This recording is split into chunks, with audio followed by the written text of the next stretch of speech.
Assalamualaikum warahmatullahi wabarakatuh. Perkenalkan, nama saya Nadia Irena dengan NIM 210903502084. Baik, di sini saya akan menjelaskan tentang biaya tenaga kerja. Biaya tenaga kerja itu sendiri adalah salah satu dari 3 elemen biaya produksi. Elemen biaya produksi terdiri atas biaya bahan baku, biaya tenaga kerja, dan biaya overhead pabrik. Sebagai elemen biaya produksi, besarnya biaya tenaga kerja menggambarkan besarnya kontribusi tenaga kerja terhadap proses produksi. Selanjutnya ada 3 elemen biaya produksi. Yang pertama, material. Biaya bahan baku adalah besarnya nilai bahan baku yang digunakan ke dalam proses produksi untuk diubah menjadi barang jadi. Yang kedua, faktori labor. Biaya tenaga kerja adalah besarnya nilai tenaga kerja yang terjadi untuk penggunaan tenaga kerja dalam rangka mengolah bahan baku menjadi barang jadi. Yang ketiga, manufaktur overhead. Biaya overhead pabrik adalah nilai sumber daya produksi selain bahan baku tenaga kerja langsung. Adapun komponen biaya tenaga kerja, yang pertama gaji dan upah reguler.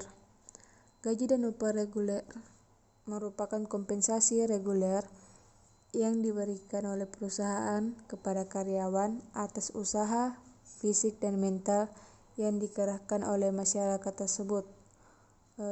Sebagai contoh, gaji mandor, gaji buruh, dan upah buruh. Yang kedua, insentif. Insentif merupakan kompensasi tambahan yang diberikan oleh perusahaan kepada karyawan atas kinerja karyawan di atas standar yang ditentukan. Contohnya, insentif produksi. Dan yang ketiga, tunjangan.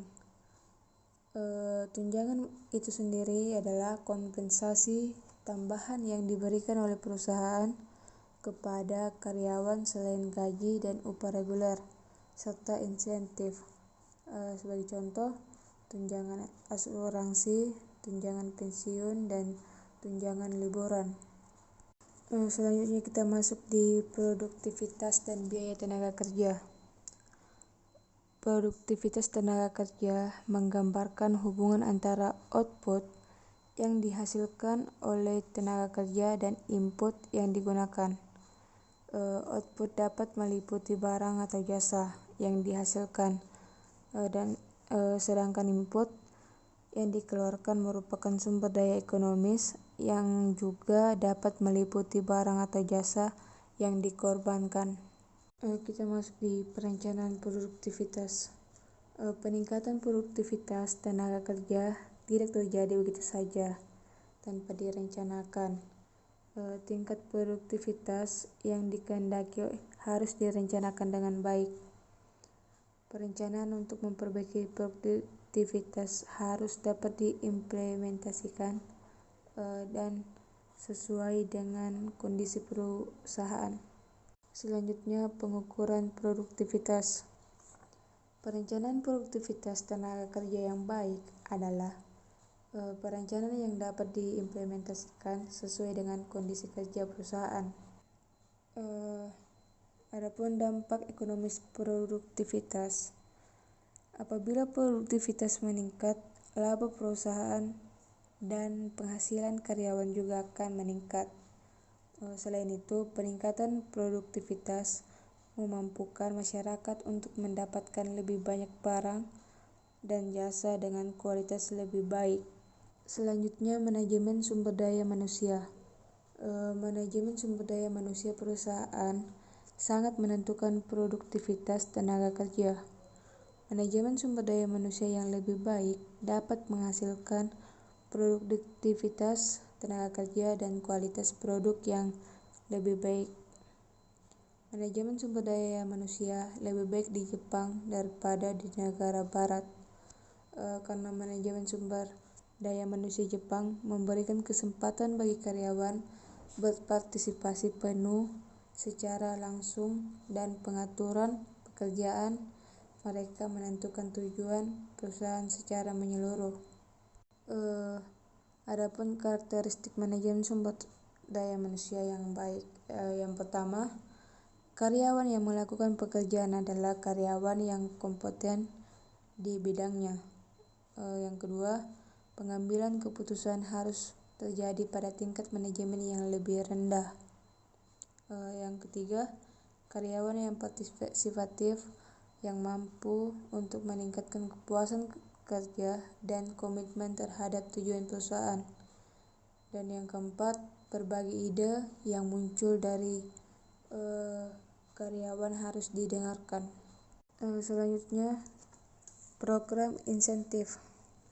Program insentif ini sendiri adalah program yang direncanakan oleh perusahaan untuk memberikan penghargaan lebih baik kepada karyawan yang berhasil mencapai prestasi di atas standar secara proporsional dengan kelebihan prestasi tersebut. Adapun tujuan program insentif, yang pertama, merangsang karyawan untuk memproduksi lebih banyak produk. Yang kedua, memberikan kompensasi yang lebih besar kepada karyawan sesuai dengan prestasinya. Dan yang ketiga, mengurangi biaya produksi per unit. Selanjutnya, kurva pembelajaran. Teori kurva pembelajaran ini teori yang menyatakan bahwa setiap akumulasi unit produk yang dihasilkan 2 kali lipat akumulasi rata waktu per unit yang dibutuhkan untuk memproduksi produk yang sama akan menurun. Manfaat kurva pembelajaran menjelaskan fenomena perbaikan efisiensi dan produktivitas sebagai fungsi waktu. Teori ini menyatakan bahwa karyawan yang akan mempelajari keterampilan dan cara baru untuk menghasilkan produk yang sama secara berulang-ulang. Baik, selanjutnya faktor-faktor yang melibatkan dengan ketenaga kerjaan. Yang pertama itu seksi personalia, kedua seksi perencanaan produksi, ketiga seksi pencatat waktu, keempat seksi penggajian, dan yang keempat seksi biaya. Baik, mungkin itu saja penjelasan dari saya. Wabillahi taufiq wal hidayah. Wassalamualaikum warahmatullahi wabarakatuh.